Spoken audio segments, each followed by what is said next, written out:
sabe, foi muito interessante, Jorge, porque eu abri uma caixinha de perguntas, porque na última live que eu fiz, eu recebi muitas perguntas sobre essa questão do nutricional, vitamina, a proteína ainda aparecendo, enfim, recebi muita coisa. Eu falei, pô, eu vou guardar isso aqui, porque eu faço um conteúdo um pouco mais profundo, eu preciso estudar, não é minha área.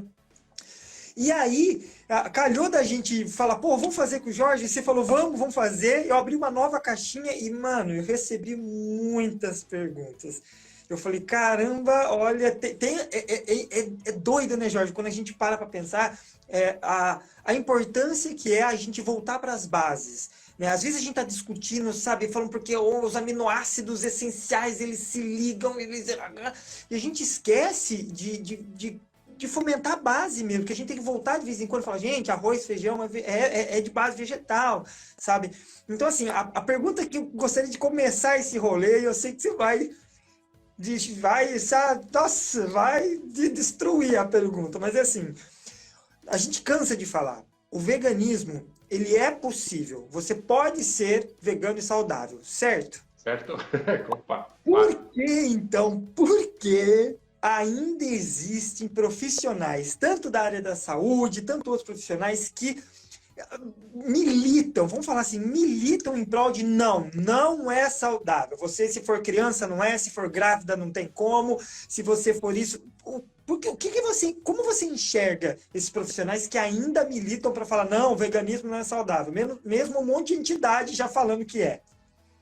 Para chegar nessa pergunta, né, vamos entender primeiro o problema que essa desinformação dos próprios profissionais causa, e que daí gera essa importância de estar sempre voltando para a base, porque parece um déjà vu constante, assim, né, com coisas que nos anos 90 a gente estava respondendo, não respondendo só individualmente, mas para a grande mídia, e a gente falava, daqui uns 5 anos, né, isso aqui vai estar esclarecido e podemos ir para o próximo passo, mas está sempre lá.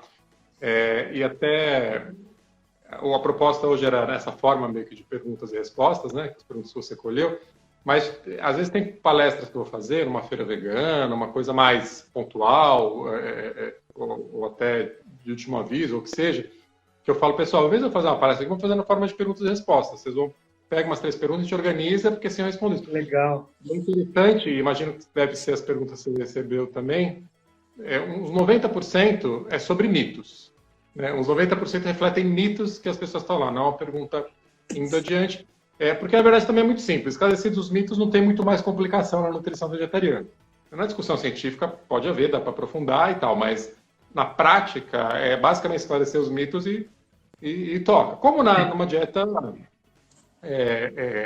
que inclua produtos animais, né? Onde também você tem uma maneira de direcionar, mas no geral, no bom senso, as pessoas se viram. Né? Enfim, então, por quê? Né?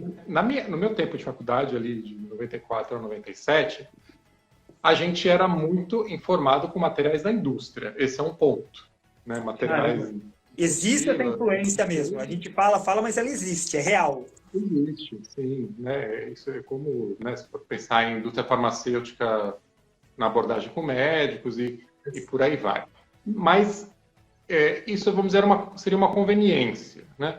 Eu acho que o principal era uma coisa hereditária dos professores antigos.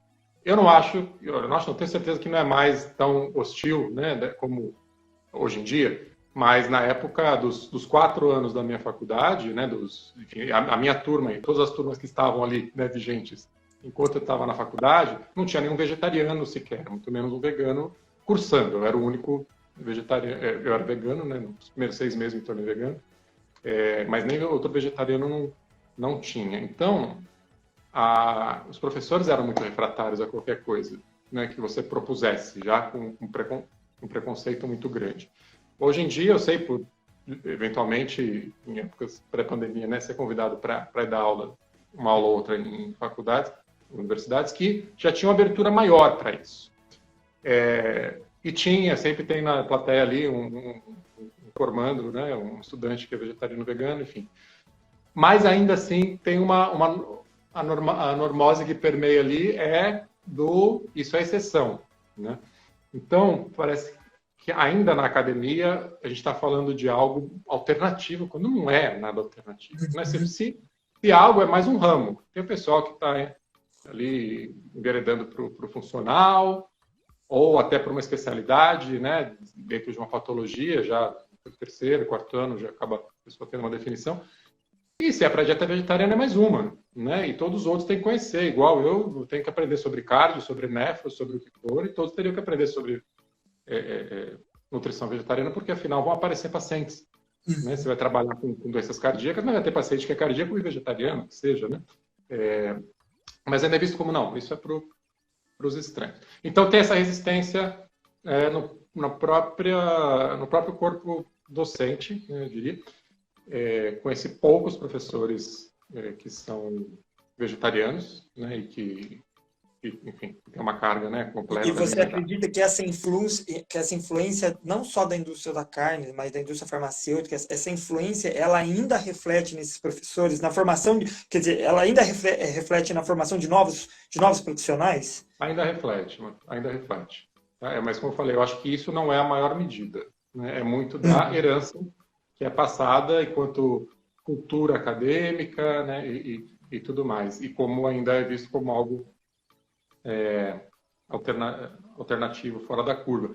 Quem quiser saber mais sobre isso, acho que já deve estar fazendo uns 10 anos, que talvez até mais, quando o Conselho Regional de Nutrição da Terceira Região reconheceu as dietas vegetarianas como saudáveis e viáveis.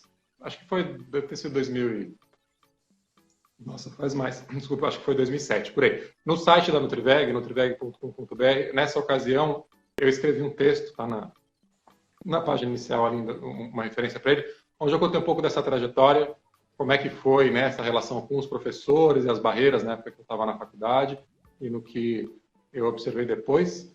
Então, tem um texto escrito sobre isso para a gente poder seguir, legal, né, para entender melhor. Mas eu atribuo, sim, a influência da indústria e a esses mitos ali que ficam, né? Porque é o que a gente sempre comenta, né? Você falar uma besteira, ela espalha muito rápido, mas para você desconstruir essa besteira requer tempo. E as pessoas querem uma resposta simples para uma questão muito difícil e que esse mito aborda de uma forma muito rápida. Por exemplo, uma das perguntas que eu recebi é a mesma pessoa que comentou essa questão do veganismo, é saudável, não é? Essa questão das fases da vida. Olha, tudo bem, ela falou, a pergunta foi em forma de comentário, mas foi mais ou menos assim, olha, dá para ser saudável? Até dá, mas se você é uma gestante, se você é uma criança, você precisa na formação dos seus primeiros anos, nutrientes e vitaminas específicas. Isso é um mito, né?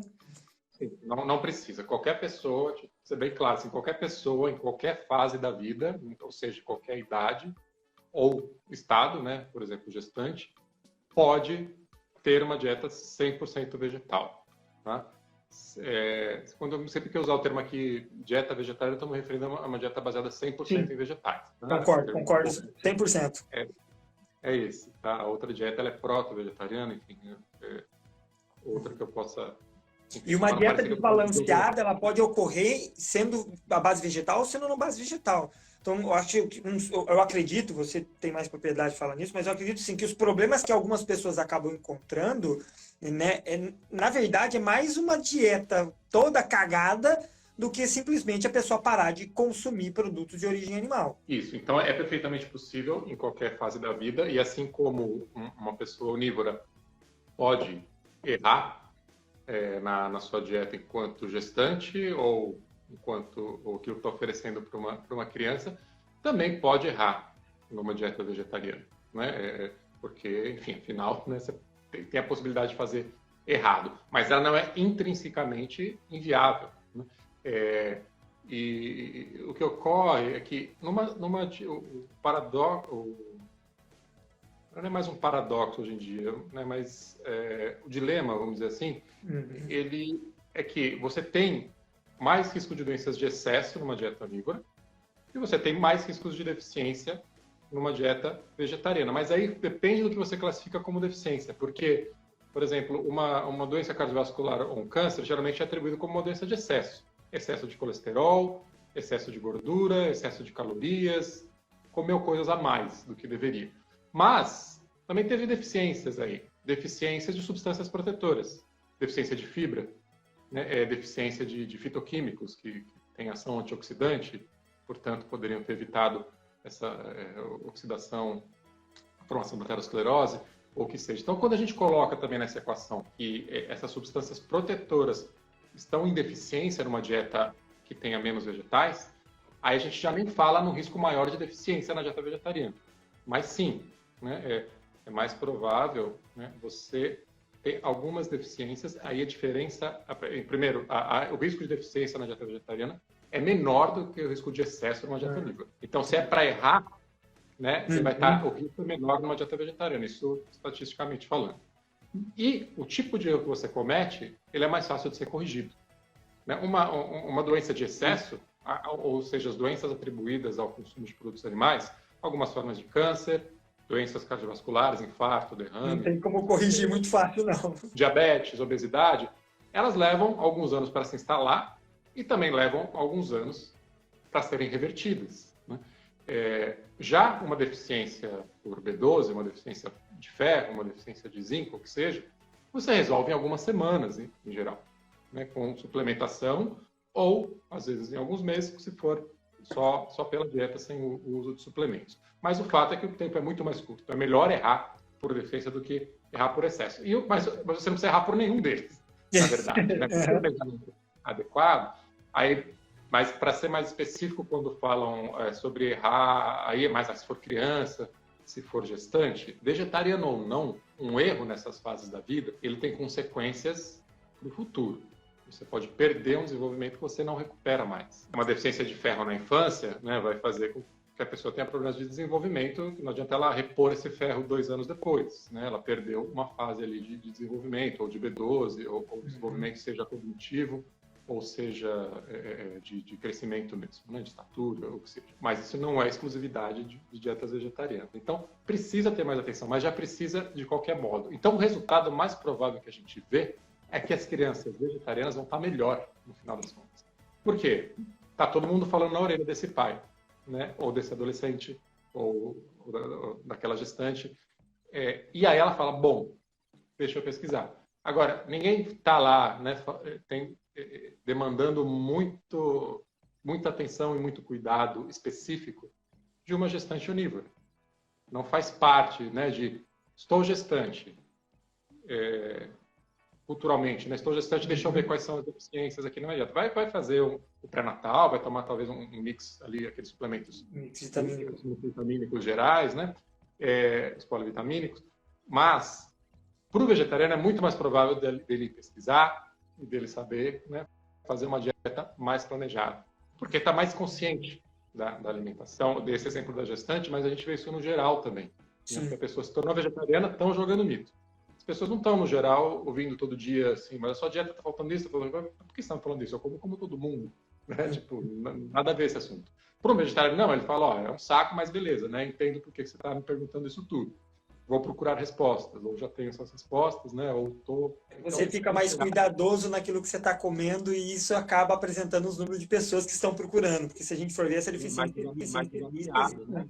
Você acha que um grande macete é a diversidade, é colorir o prato? Eu sempre falo para todo mundo, gente, ó, tem que ter mais de 5 cores esse prato aí, vamos colorir esse trem aí. Você acha que isso eu sei que, cara, precisa sim do acompanhamento profissional, isso é ponto. Mas você acha que começar com o pé direito seria essa atenção a ter uma diversidade alimentar, um prato colorido? Você acha que seria uma ferramenta boa para você começar aí não só a trazer um pouco o paladar diferente, porque às vezes a gente fica preso num paladar infantil ou a gente fica preso em certos sabores, e quando a gente realmente começa nessa dieta à base vegetal, a gente vê que o leque se abre, a gente tem muita coisa que a gente não fazia ideia. Então, o que você acha dessa dica? Vamos colorir o prato. É uma dica importante, é uma forma importante. É um critério, né? Não é um critério que resolve tudo, como ficou claro, mas é um critério, sim, né? Você observar as cores, porque as cores indicam variedade. E esse é um ponto-chave na dieta. A variedade é um ponto-chave e observar ou cuidar das cores que você coloca é um dos pontos que te ajuda com a diversidade. Então, por que a diversidade é um ponto-chave? Né? Os produtos de origem animal, eles são alimentos concentrados.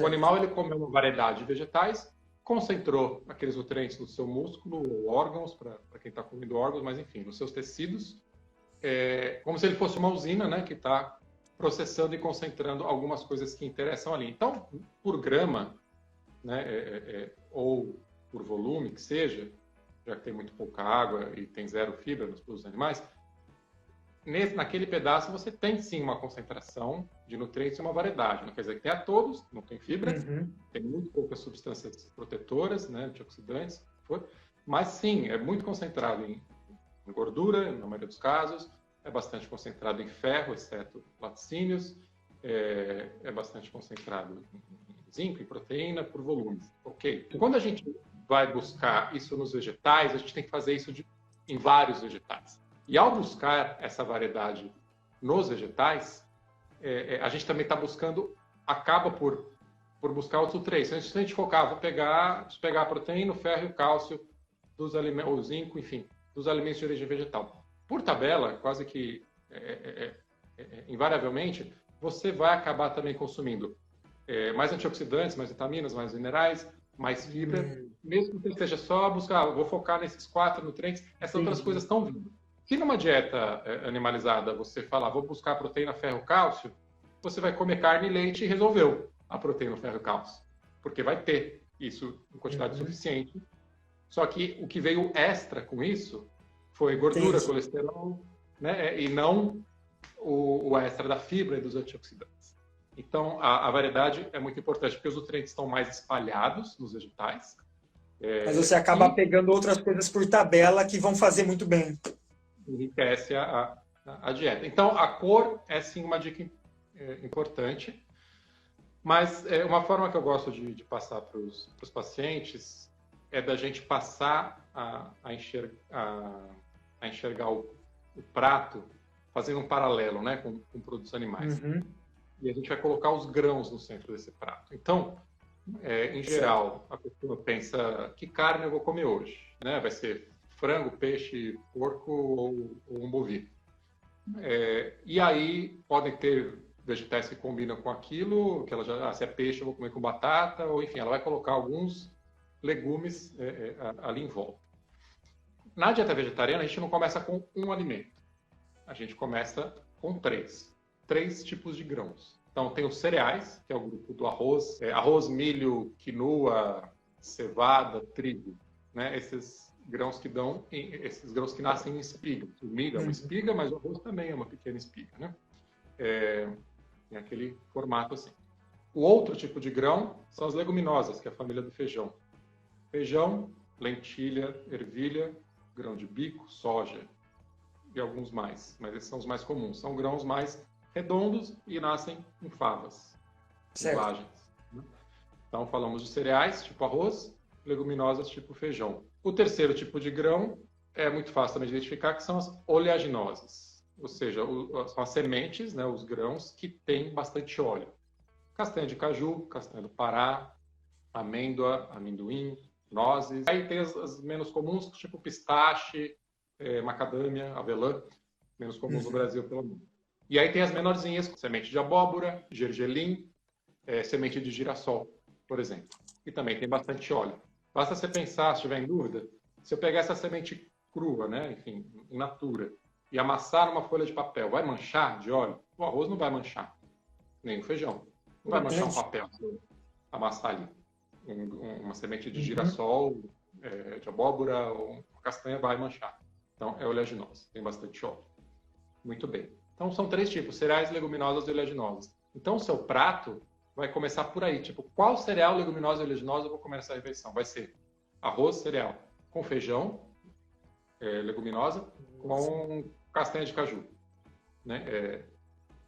Oleaginosa, os 3. Ou vai ser milho com, vamos dizer, um macarrão, que seja trigo ou um outro cereal, com milho, que aí repetir o grupo, mas tem também ou ervilha ou tofu nesse macarrão. Então eu tenho cereal e leguminosa.